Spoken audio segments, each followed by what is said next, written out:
Hello दोस्तों, अगर आप लोग भी जो है बिहार बोर्ड से क्लास 11th का मंथली एग्जाम देने जा रहे हो अक्टूबर का, तो अभी के इस वीडियो में हम लोग मैथ का सलूशन करेंगे क्लास 11th वाले बच्चों के लिए। और आपका विषय कोड वगैरह जो है रहने वाला है, आप लोग देख लीजिएगा। आईएससी के लिए 121 और आईए के लिए जो है ना 227 रहने वाला है। और टाइमिंग वगैरह की बात करेंगे तो टाइम आपको मिलता है 1.5 घंटा का, जो कि आप लोग देख सकते हो। और टोटल प्रश्नों की संख्या कितनी होती है? 50 प्रश्न के लिए होता है। तो अभी के वीडियो में मैं आपको जो है ना ऑब्जेक्टिव का आंसर की बताऊंगा, साथ में ये भी बता दूंगा कि सब्जेक्टिव का आंसर की आप कहां से डाउनलोड कर पाएंगे, और इसका पूरा पीडीएफ भी आप कहां से डाउनलोड कर पाएंगे वो भी मैं आपको जो है ना आगे बताने वाला हूं। तो चलिए बढ़ते हैं क्वेश्चन आंसर की ओर। तो देखिएगा, पहला प्रश्न यहाँ पर देखिएगा, प्रश्न वगैरह जो पूछता है 30 प्रश्न पूछता है, जिसमें से मात्र आपको 25 प्रश्न का उत्तर देना अनिवार्य होता है ऑब्जेक्टिव के लिए। तो मैं अभी 30 क्वेश्चन का आंसर बताऊंगा। उससे पहले चलिए, आप लोग हमारे चैनल पे पहली बार आए हो तो चैनल को सब्सक्राइब करके नोटिफिकेशन कॉल पे प्रेस कर लेना, क्योंकि सब्जेक्टिव क्वेश्चन और अदर जो भी सब्जेक्ट है सभी का पेपर अपलोड किया जाएगा। तो आपके मोबाइल में नोटिफिकेशन चला जाएगा, तो जस्ट आप लोग सीन कर पाइएगा, ठीक है। तो इसीलिए चैनल को सब्सक्राइब कर ले, और आप लोग कमेंट बॉक्स में अपनी राय जरूर बताना। चलिए अगले क्वेश्चन देखिएगा। पहला है कि निम्न में से रिक्त समुच्चय कौन है? तो रिक्त समुच्चय आपका ऑप्शन नंबर बी बिल्कुल राइट हो जाएगा, ठीक है, क्योंकि हम पहले ही सोल्यूशन कर लिए तो डायरेक्ट आपको आंसर हम बताएंगे, ठीक है। चलिए 2 नंबर क्वेश्चन पूछा कि समुच्चय ए बी सी डी के अतिरिक्त ऑफ समुच्चयों की संख्या क्या होगी? तो टोटल 15 होगा, यानी ऑप्शन नंबर सी नोट कर लीजिएगा, इसका राइट आंसर हो जाएगा।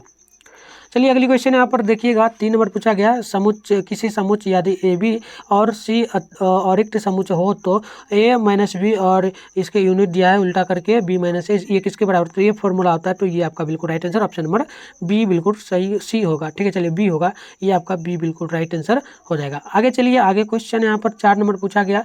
प्रश्न है कि मान लीजिए अतिरिक्त समुच्चय एक्स के अवयवों की संख्या एन, तो एक्स के संबंधों की संख्या क्या होगी? तो ये आपका हो जाएगा ऑप्शन नंबर ए, यानी कि आप लोग टू दी पावर एन 2 होगा, ये आपका राइट आंसर होगा।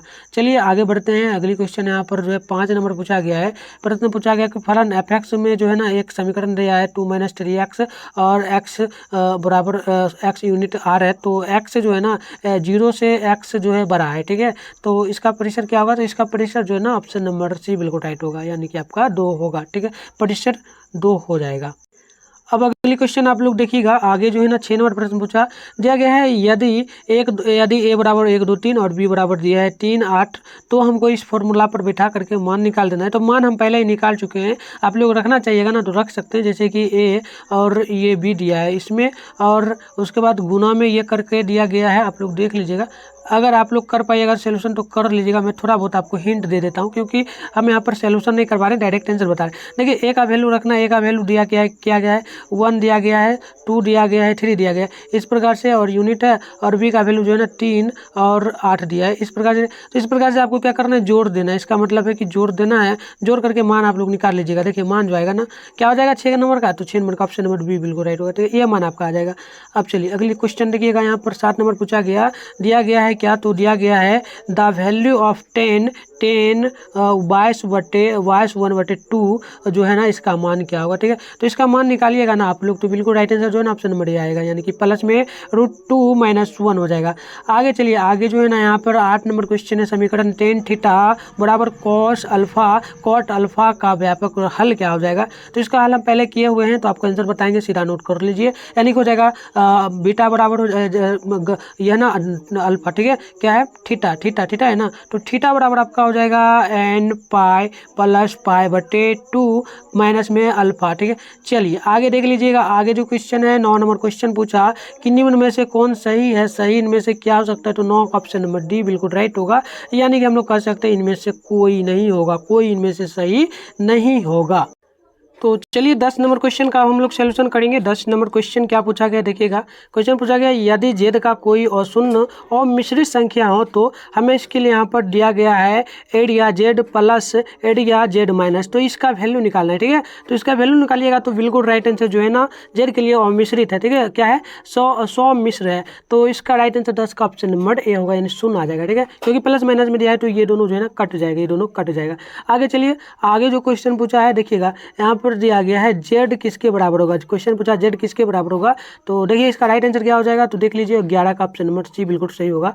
11 किधर दिया है, तो 11 का ऑप्शन नंबर सी बिल्कुल राइट होगा। ठीक है, चलिए आगे देख लेते हैं। आगे जो क्वेश्चन पूछा गया है ये 12 नंबर क्वेश्चन पूछा गया, प्रश्न पूछा गया यदि 9p5 प्लस 5 इंटू 9p4 बराबर 10p4 हो तो इसके बराबर तब आर के बराबर क्या आएगा वैल्यू। ठीक है, तो देखिए 11 12 का भी right answer option number D बिल्कुल राइट होगा। ऑप्शन नंबर डी बिल्कुल राइट होगा, यानी कि कह सकते हो ऑप्शन नंबर 10 होगा सही। ठीक है, चलिए आगे क्वेश्चन यहाँ पर 13 नंबर पूछा गया एक बहुभुज के 44 विकर्ण है तो भुजाओं की संख्या क्या होगी।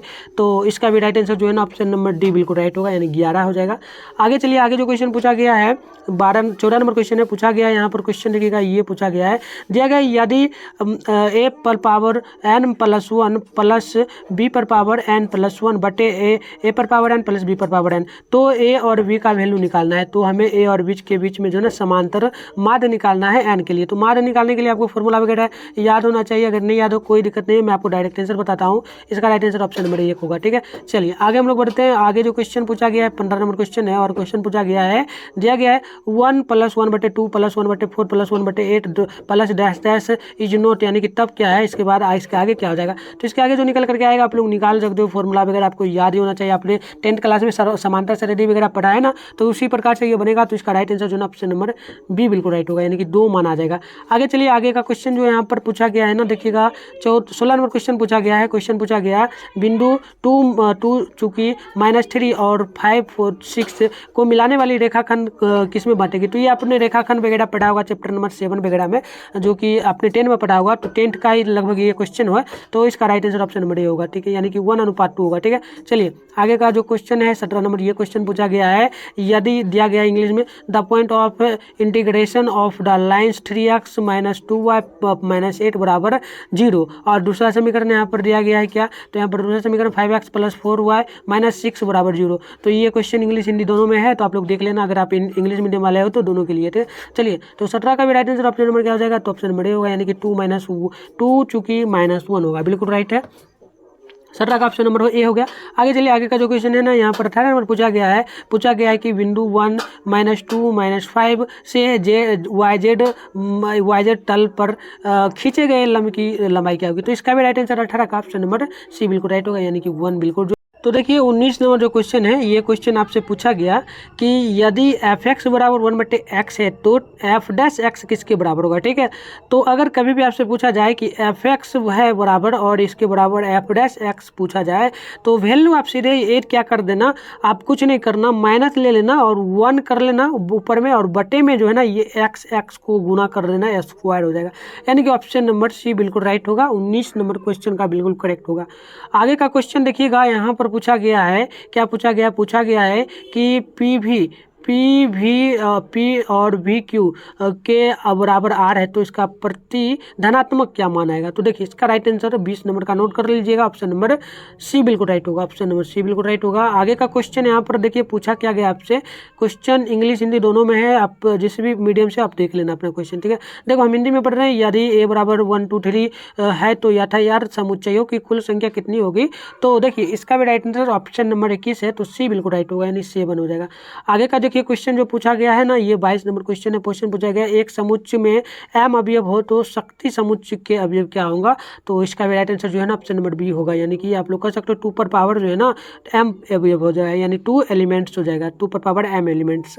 अगली क्वेश्चन देखिएगा, यहाँ पर जो है 23 नंबर पूछा गया यदि b बराबर 1 2 3 4 हो तो b गुने b को हम लोग जब गुना करेंगे, b गुने b को जब गुना करेंगे, यानी कि इसी को जब गुना करेंगे तो मान क्या आएगा। तो मान आप लोग निकाल लेना, अगर आपको कुछ नहीं करना है, b है तो b लो, b के जगह दोनों जगह यही मान दोनों जगह रखो और गुना कर दो। तो बिल्कुल राइट आंसर जो है ना आप लोगों का करेक्ट क्या होगा, तो 23 का ऑप्शन नंबर डी होगा। ठीक है, 23 का ऑप्शन नंबर डी आएगा, यानी कि देख लीजिएगा इनमें से कोई नहीं होगा, इनमें से कोई नहीं मान आएगा। ठीक है, चलिए आगे देख लेते हैं।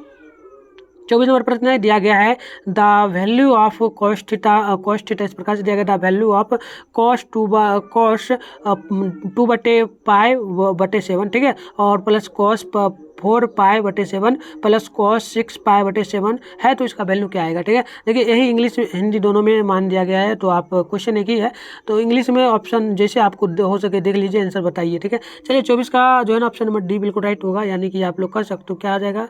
तो इसका राइट आंसर ऑप्शन नंबर हो जाएगा ये -1/2, ठीक है। आगे चलिए, आगे जो 25 नंबर क्वेश्चन है ये पूछा गया, क्या पूछा गया कि निम्न में से कौन सही है, निम्न में से कौन सही है। तो इसका राइट आंसर 25 का ऑप्शन नंबर बी बिल्कुल राइट होगा।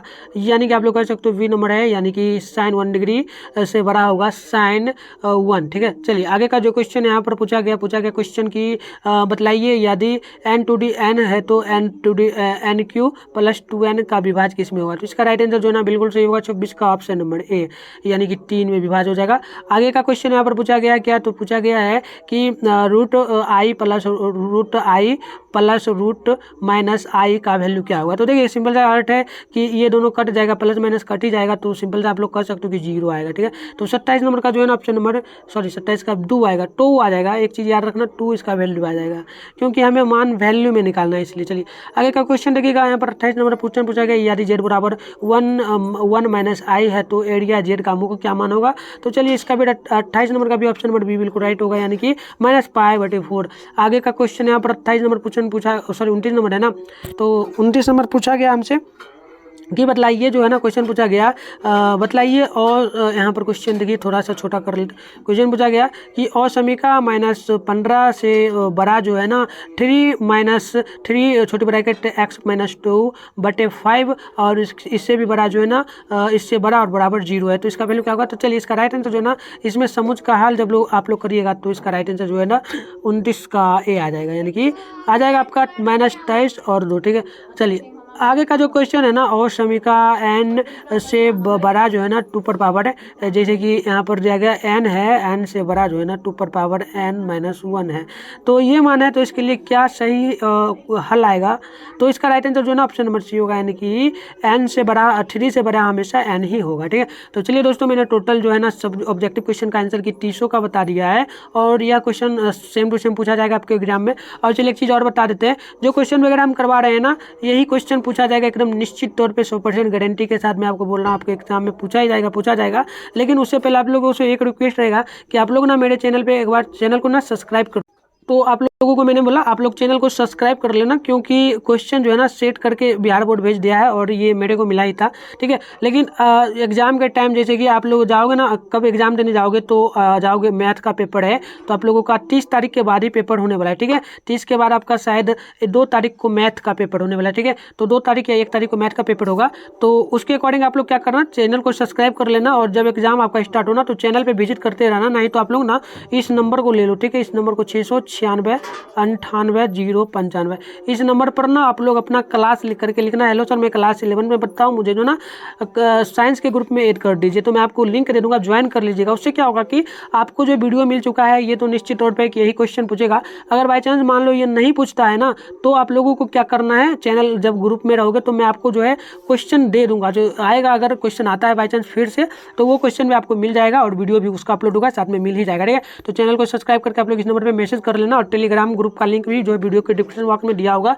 उसको भी ज्वाइन कर लीजिए। अगर लिंक ना काम करे ना तो टेलीग्राम पे जाना, जो चैनल का नाम नीचे दिख रहा है आपको Mithun study centre, same search करना, ग्रुप आ जाएगा, उसमें जो है ना 4000+ स्टूडेंट होगा, तो ज्वाइन कर लीजिएगा, ठीक है। और अपना प्यारा सा कमेंट बॉक्स में जरूर बताना कि सब ऑब्जेक्टिव क्वेश्चन का भी आंसर चाहिए और आपको किस पेपर का क्वेश्चन चाहिए। जिस भी पेपर का चाहिए आप लोग बताओ, मैं आपको जो पेपर यहाँ पर वीडियो अपलोड कर दूंगा उस पेपर का, ठीक है। तो चलिए धन्यवाद, मिलते हैं नेक्स्ट क्लास में नेक्स्ट पेपर के साथ।